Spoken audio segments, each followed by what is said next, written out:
Once again, I am faced with the problem of not knowing which game to play. Bonjour. Oh God, not you again. Yep, it's me, Jean-Pierre Alfreccio, and I've come bearing a gift. Jimmy Neutron Attack of the Twonkies?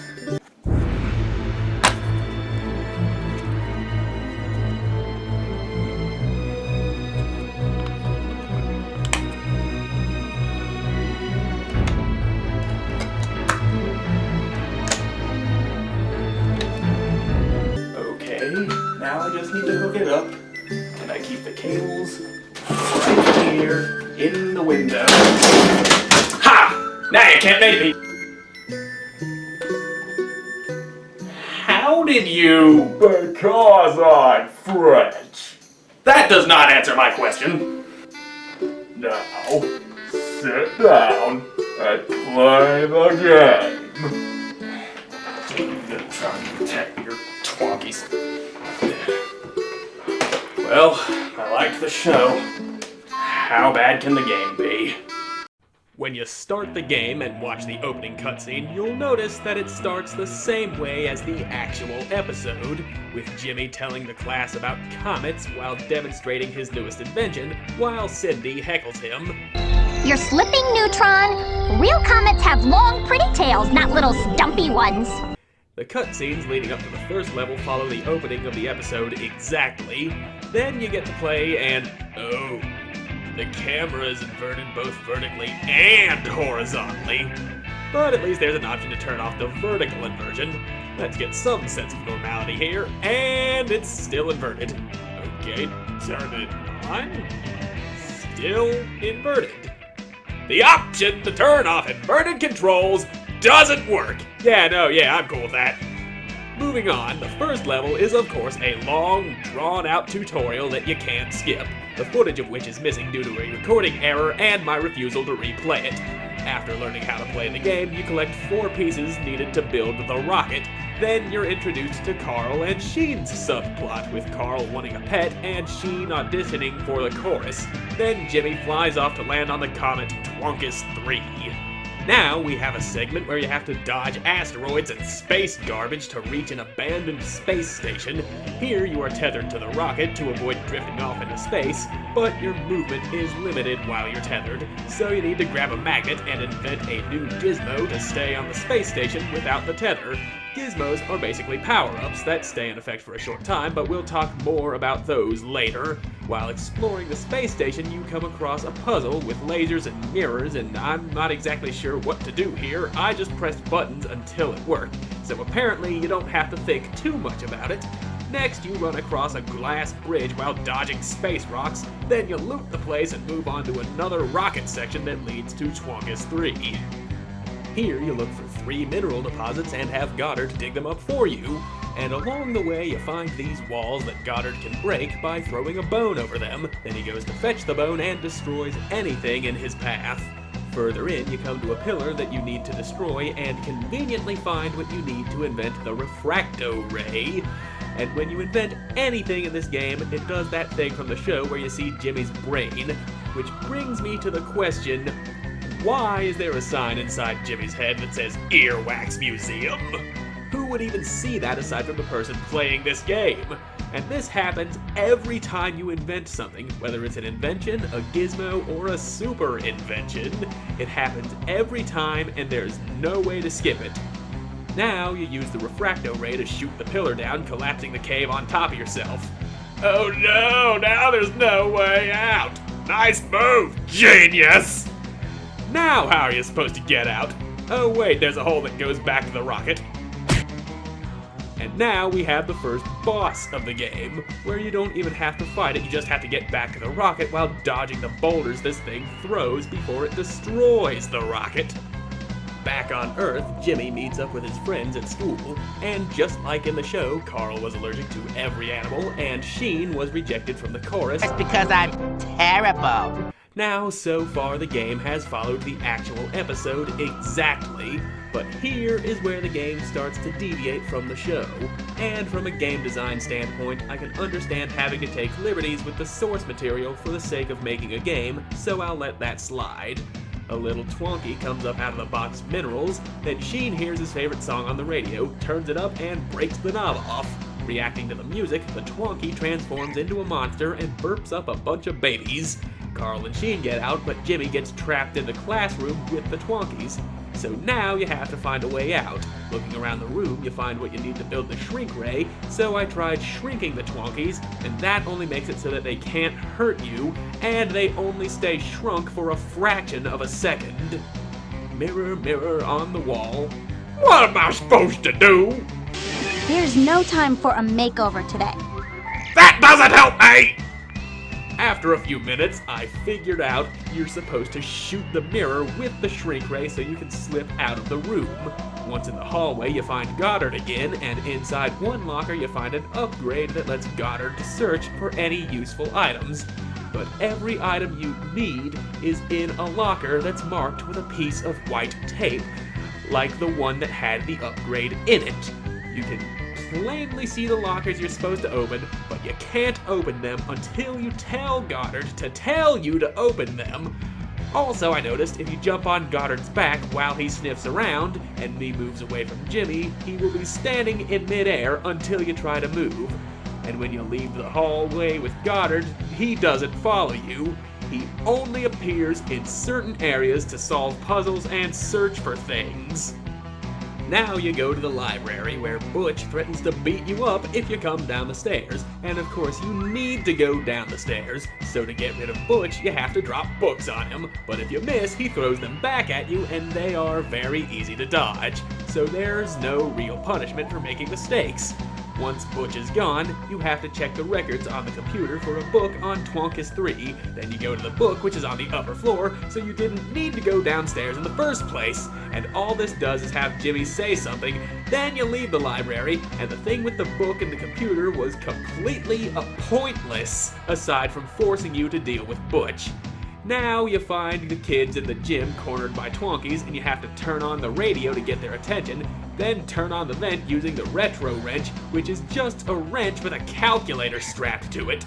Is Jimmy just too weak to turn this knob by hand? And what does having a calculator on this wrench do anyway? Is this all it takes to be a genius now? Behold, my greatest invention. It opens doors. With the vent turned on, the Twonkies are all sucked away, then you find Miss Fowl and the principal and get a cutscene that looks like something that would happen in the actual show. School emergency! We have a school emergency, people! Don't panic! Leave in a calm manner! Please don't raise your voices, then you won't be able to hear me yelling at you! Come with me! Follow me, but do not don't run! After that, you move on to the next stage. This level begins in Jimmy's room, where you collect things around the house to invent the VDR, which is used to suck up the smallest Twonkies. Only when you catch every one of them in the house does Jimmy's mom let you leave. Once you're outside, Sheen tells you he's in his room and needs help. Now, how exactly can he talk to you? As far as I know, nobody in this show has a cell phone. So you go to help Sheen, then he wants to use his dying breath to sing the Ultralord theme song. Then his singing devolves the Twonkies into their smallest form, giving Jimmy the idea for an invention that plays Sheen's horrible singing called the Sheenograph to be used against the Twonkies. And when using the Sheenograph, you don't have to hear Sheen singing, thank God. Instead, it just makes a cartoon ray gun noise. Now that you're equipped to fight the Twonkies, the game turns into what I can only describe as a cheap imitation of Luigi's Mansion. You just run around trying to devolve the Twonkies and capture them while collecting things to be used for inventions and gizmos. And that's what the majority of the gameplay boils down to. Collect, suck, repeat. I got something you can suck.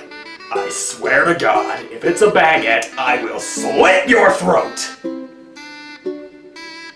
Guess what? What? I'm French. I know! After you catch all the Twonkies in the neighborhood, you head to the playground where you find a very large Twonky that has the power to control the weather. And this is the first real boss fight of the game. And yes, I know there was already a stage that was literally called Crater Boss, but this wasn't even a boss fight. All you do is run back to the rocket under a time limit, and Butch doesn't even count as a boss. He doesn't even count as a mini-boss. He was more like a puzzle, if anything. This, on the other hand, is an actual boss fight. You have to dodge his lightning attacks and his tornadoes and bait him into shooting lightning at these things you drop to drain his power. And that's all you really have to do to beat him. For a while, I thought this just stunned him so I could hit him with the Shenograph, but eventually I noticed that he was getting hurt just by shooting the things I dropped. This was an alright boss fight. It would have been even better if it didn't take forever, though there may have been something I could have done to do more damage that I just didn't figure out. Now you're on the main street, and this level is more open than the others, making for an opportunity to use some of the gizmos that I mentioned earlier.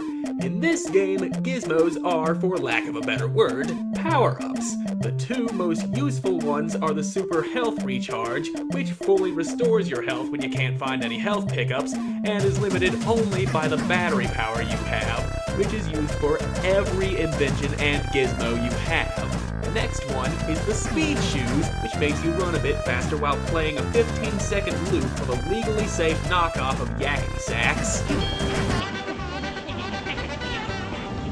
There's one that cancels out ice physics. It's the very definition of situational, but I'm not complaining. There's one that slows down time so you can more easily react to incoming attacks. There's one that leaves a colorful line behind you as you walk. I can see that being useful for keeping track of where you have and haven't been if you get lost. And then there's the magnet shoes that you only need on the space station because of the lack of gravity. Then they're completely useless afterward. Now we're getting into the ones that have no use at all. There's one that makes you invisible, but the enemies still know exactly where you are. Maybe the spring shoes let me jump higher? No, they only force you to jump repeatedly. There's one that makes you leave footprints, which could serve the same purpose as the scribble shoes if the footprints didn't disappear 3 feet behind you. And that's just the tip of the iceberg. You should avoid even to kill the Titanic. There's one that gives you ice physics, one that slows you down, not one, but 2 that only make it harder to see, 3 that do little more than hold you in place. This is unexcusable. If there were only 1 or 2 of these, I could let it go. But why, in the name of Odin's omnipotent ovaries, did they include so many useless power-ups? But I think a better question would be, why did they think it would be a good idea to make a game based on a single episode of Jimmy Neutron? Who would even buy this? I bought it. And you are a sadist. A French sadist. Shut up! Going through the main street, you capture Twonkies and collect more things for inventions and get the jetpack so you can reach the rooftops where Cindy happens to be. So you help her and immediately lose the jetpack afterward. Then you go to the park. Several Twonkies and random objects later, you help Carl get his glasses back from a monkey, herd some llamas, and mow the lawn to find yet more Twonkies. Then you have to play the drums by mashing every button on the controller as fast as you can to get this one off the gazebo, which would be the end of the level if I hadn't missed a single Twonky, then had to scour the whole stage to find it, and you need to find all of them. You can't move on until you do. You have this gauge in the corner that tells you how close you are to a Twonky, but it doesn't show up until you're right on top of one, making that pretty much useless. Finally, it's time for the next boss, which you fight on a frozen lake, and you conveniently get everything you need to make the sticky shoes here, so you don't have to deal with the ice physics. This boss fight is probably the best part of the whole game. You have to shoot it in the feet to trip it and do damage, and it starts changing up its attacks about halfway through.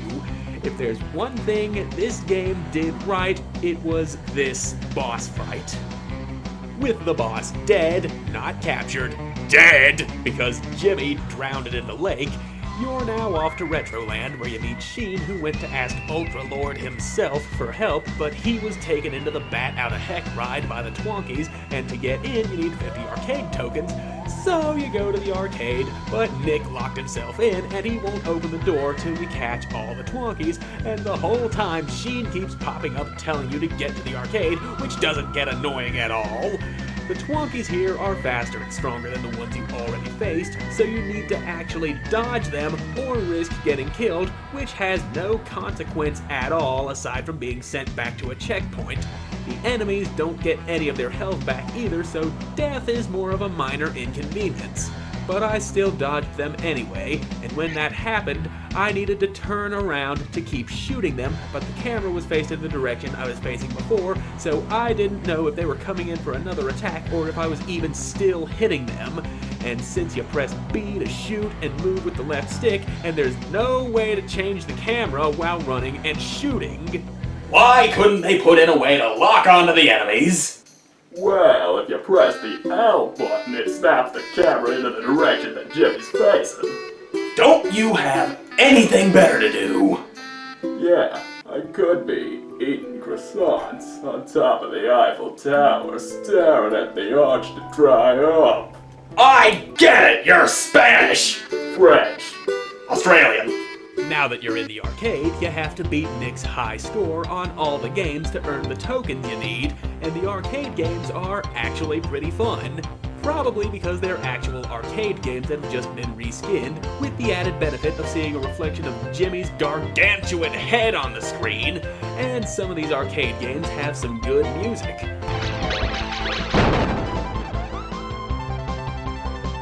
Once you have all the tokens you need, you can get into the Bat Outta Heck ride, which the game treats as its own stage, but it's actually just a cutscene leading into the next boss fight.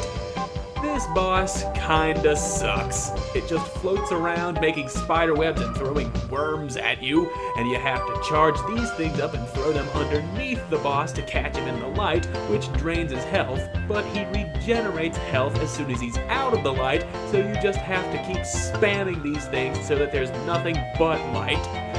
Jimmy leaves the guy in the Ultra Lord suit behind and goes on to the radio station. Suck, suck, suckity, suck, suck. You catch all the Twonkies, then the manager gives Jimmy some passes to watch the band Grey Star rehearse.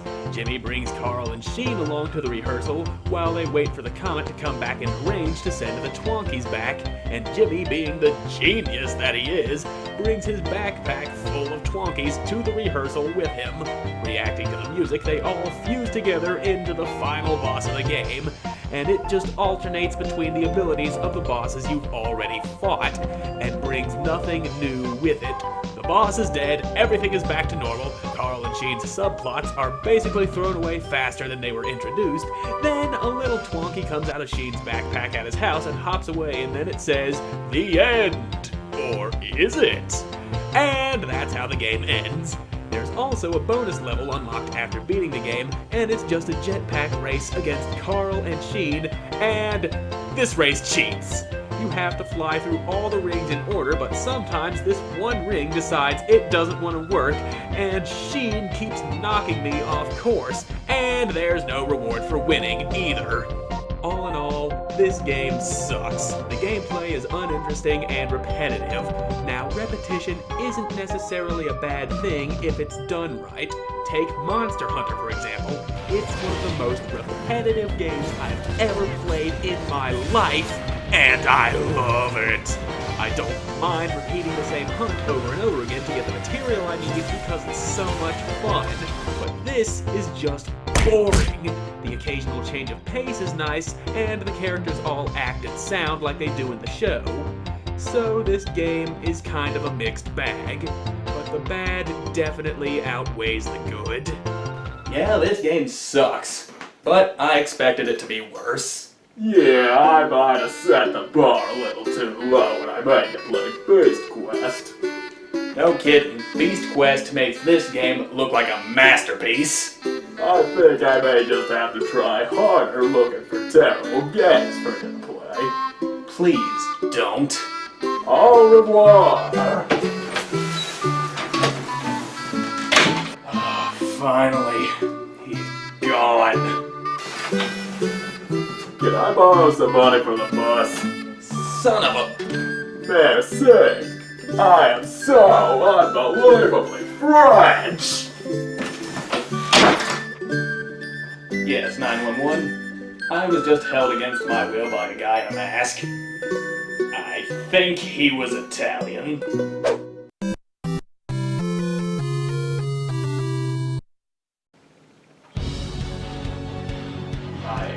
I forgot the lines.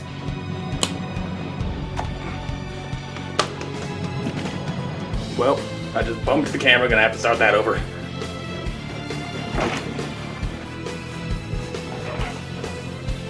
And I am out of frame.